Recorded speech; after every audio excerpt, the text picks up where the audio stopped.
Good morning, children.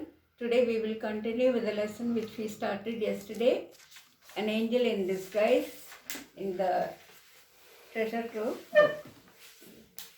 The story is on page 77. We completed 78, middle of that page. I'll continue from there. So this story is about three small children whose mother died, and the mother died in a drunken fit, and the children have to be adopted. The youngest child is Maggie, and she had a fall from a window which injured her spine, so she is bedridden. She's crippled, she cannot move about. And so they are thinking of what they will do with Maggie. They are thinking what they will do. Take her to the poorhouse, said a rough man of whom the question was asked. What's to be done with Maggie?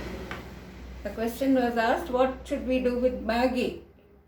Nobody is going to be bothered with her. Nobody will adopt her because she is bedridden. She cannot move. The poorhouse is a sad place for a sick and helpless child, answered one. So if nobody adopts her, she has to be taken to the poorhouse. And in those days, the poorhouse was a institution where poor children, usually orphans who were not looked after, who had no parents, were kept there. They were not given good food. They were made to work, and they were not treated properly. So they could not enjoy their childhood there. It is a very sad place. The poorhouse is a sad place for a sick and helpless child, answered one of the villagers who had come there at that time. It is not a suitable place for a sick child.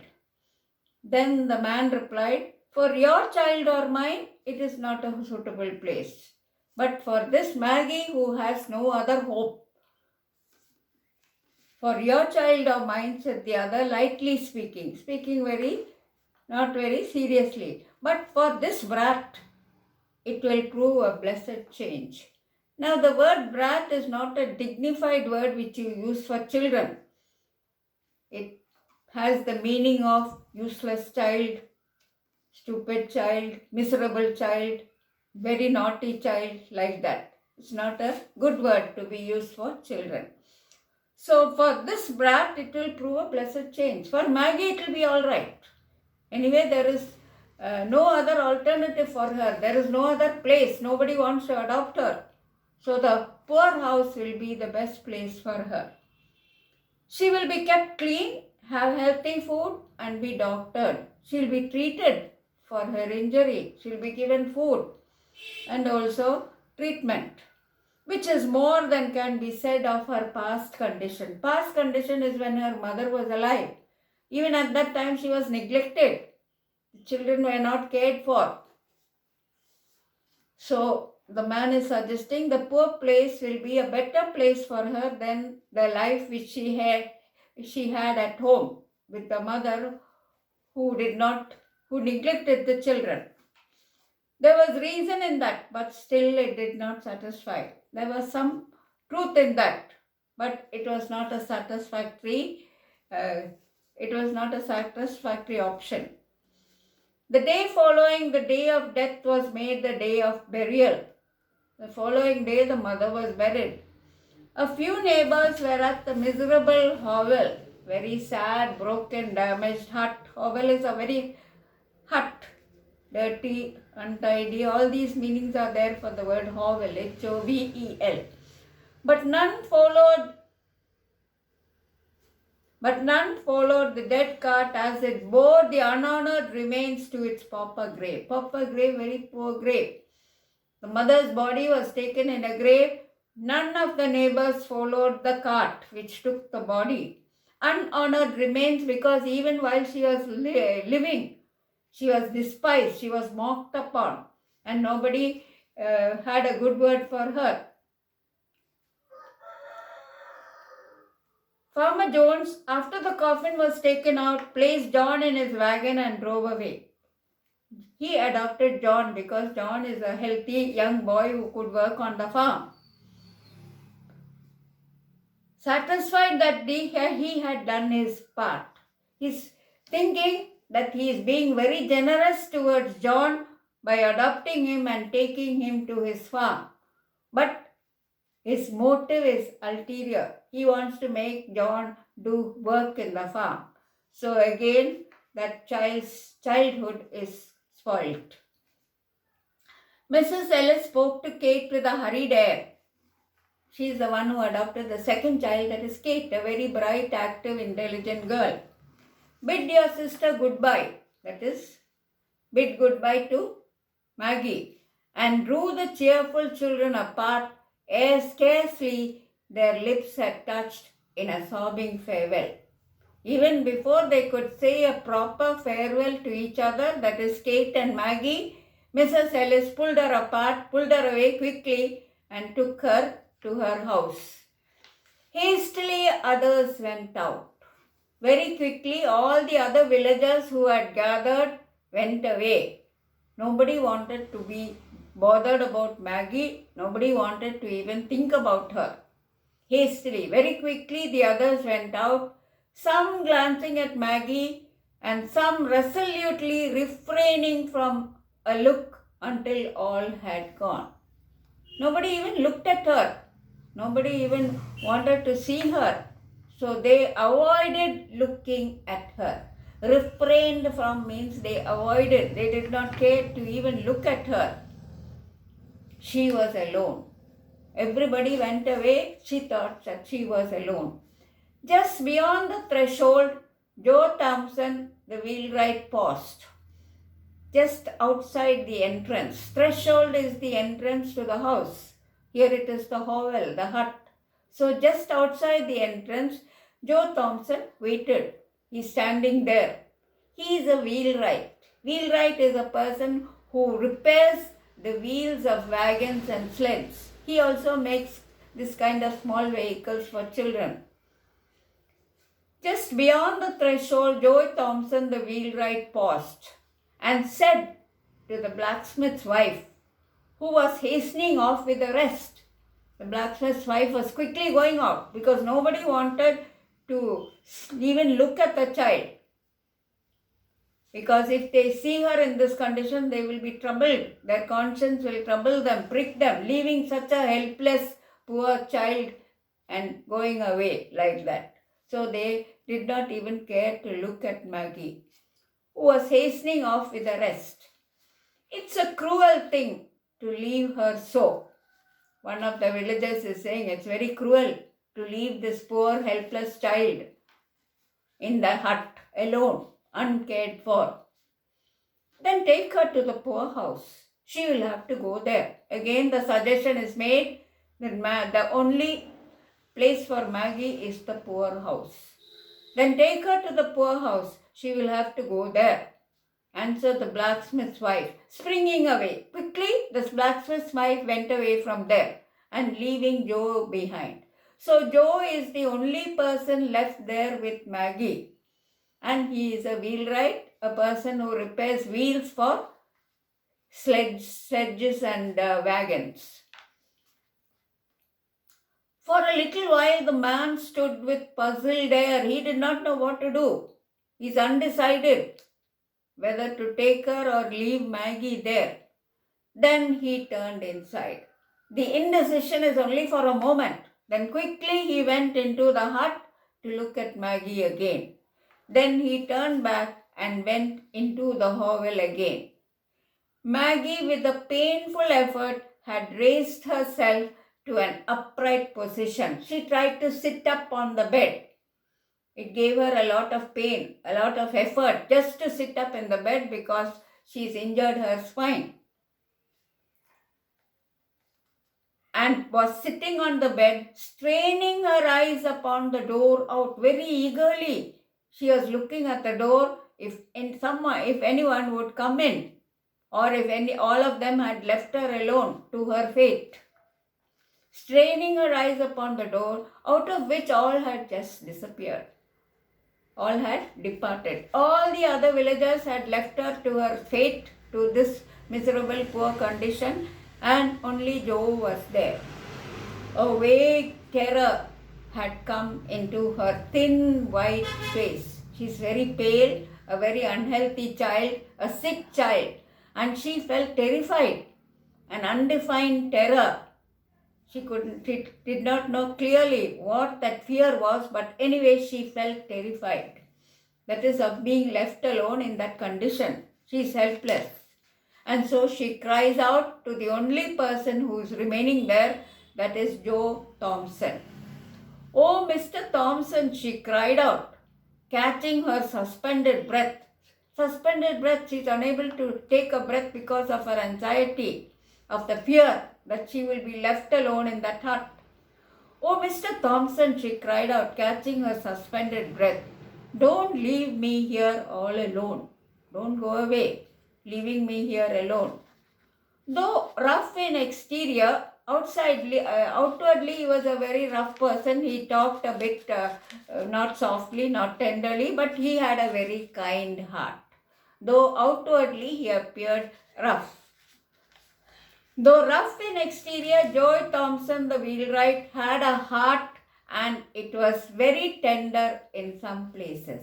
He had a very kind heart, a sympathetic heart, a heart which felt pity for the sorrows of others. And he was fond of children. He liked children very much. So outwardly he was very rough, not very kind or generous. Though rough in exterior, Jo Thompson, the wheelwright, had a heart, and it was very tender in some places. So, in spite of his rough exterior, he had a kind heart. He liked children and was pleased to have them come to his shop. He entertained them in the shop. He welcomed them in the shop. He was fond of children. Where sleds and wagons were made or mended for the village lads. Lads is children, the boys. He repaired the sleds and wagons, and he did not take any money for it. Without a draft on their hoarded sixpences. Sixpences is a very small amount of money which these children save. It might be their pocket money. Hoarding means saving. The small amount of money which they had saved, it might be their pocket money, but Mr. Jo Thompson did not take that money. He repaired their sleds and wagons free of cost. He did not take any money for it. "No, dear," he answered. That is to the question of Maggie. "Oh, Mr. Thompson," she cried, "don't leave me alone here." To that question, Jo Thompson replied, "No, dear," he answered in a kind voice, going to the bed and stooping down over the child. "You shan't be left here alone. That is, I will not leave you here alone." Then he wrapped her with the gentleness almost of a woman. All the other women, the villagers who were there, all these women, they went away without bothering about Maggie. Then he wrapped her with the gentleness almost of a woman in the clean blood clothes which some neighbors had brought. He covered her with clean clothes and, lifting her in his strong arms, bore her out. He took her in his arms, he carried her out of that hut, bore her out into the air and across the field that lay between the hovel and his home. He had to cross a field to reach his house. This field was between the hut and his house. So he carried Maggie. He took her with him. Now why he was puzzled, why he was hesitant to take Maggie was because of his wife. He knew his wife would not welcome Maggie. His wife was a very angry, bad-tempered woman. Now Jo Thompson's wife, who happened to be childless, she did not have any children of her own, was not a woman of a saintly temper. Saintly means good, kind, generous, sympathetic. She was not a woman of a saintly temper, means she was not kind or generous, nor much given to self-denial for others' good. She did not bother about the good of others. She did not sacrifice any of her comforts for the welfare of others, for the good of others. And Joy had well-grounded doubts touching the manner of greeting he would receive on his arrival. He was doubtful whether his wife would receive Maggie, would accept Maggie. She might insist that he take away Maggie from the house immediately, at once. So that is why he was puzzled and he did not immediately take Maggie. But then, after that, he went inside and quickly took her in his arms. So his doubts about how the wife would receive Maggie into their home was reliable. The doubts was not a false doubt, because Mrs. Thompson, he was sure that she would not gladly accept Maggie into their house. Mrs. Thompson saw him approaching from the window and with ruffling feathers very quickly met him a few paces from the window.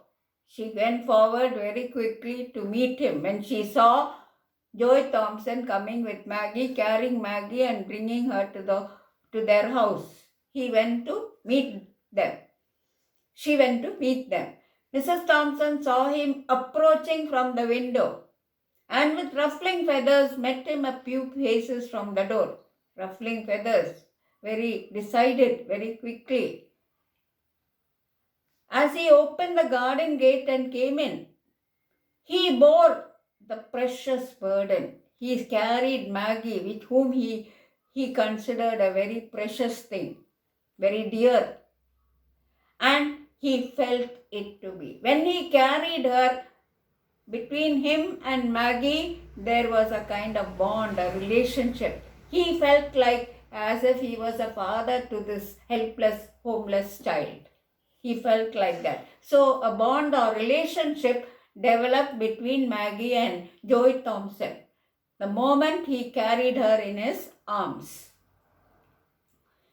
As his arms held the sick child to his breast, a sphere of tenderness went out from her and penetrated his feelings. She also was very eager, very anxious, very hopeful as to what Joy Thompson would do. And Maggie also was in her anxiety. Joy also felt a bond, a love, a tenderness for this child. A bond had already corded itself around them both. A relationship, a strong relationship of love had formed between Maggie and Joe. Joe felt that he should be like a father to this child. A bond had already corded itself around them. So this relationship which they had together, Maggie and Joe, and love was springing into life. There was some love which he felt, some affection, some concern which he felt for Maggie. "What have you there?" sharply questioned Mrs. Thompson. Very angrily she is asking him, what have you brought here? Joy felt the child start and shrink against him. So when the question was asked, the child also heard it, and she asked the question in a very rude, unkind voice. And the child was trembling in his arms, in Joy's arms. Joe felt the child start and shrink against him. That is, she was trembling when she heard Mrs. Thompson's rude, rough voice. Joy felt the child start and shrink against him. He did not reply, except by a look that was pleading and cautionary. Very carefully, he looked at her, very pleadingly, urging, requesting her to be kind. That kind of look was in his eyes. And he said, "Wait a moment for explanations and be gentle. He's telling his wife, be kind. Joe is very diplomatic. He did not insist that he will keep the child here. He knew his wife's temper, her anger, her unkindness, all that he knew. So he deals with his wife in a very diplomatic, way. Wait a moment for explanations and be gentle. And passing in, he carried Maggie into the small chamber on the first floor and laid her on the bed. He took Maggie and placed her gently on the bed. He went past his wife. He did not bother about her, what she might say. Then stepping back, he shut the door and stood face to face with his vinegar-tempered wife in the passageway outside.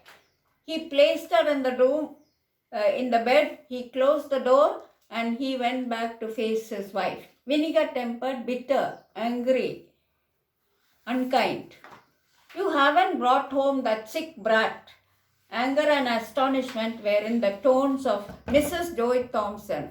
Her face was in a flame. She was very angry because she did not want the sick child in her house. But then he stood up to her. So with that, we will stop today's session.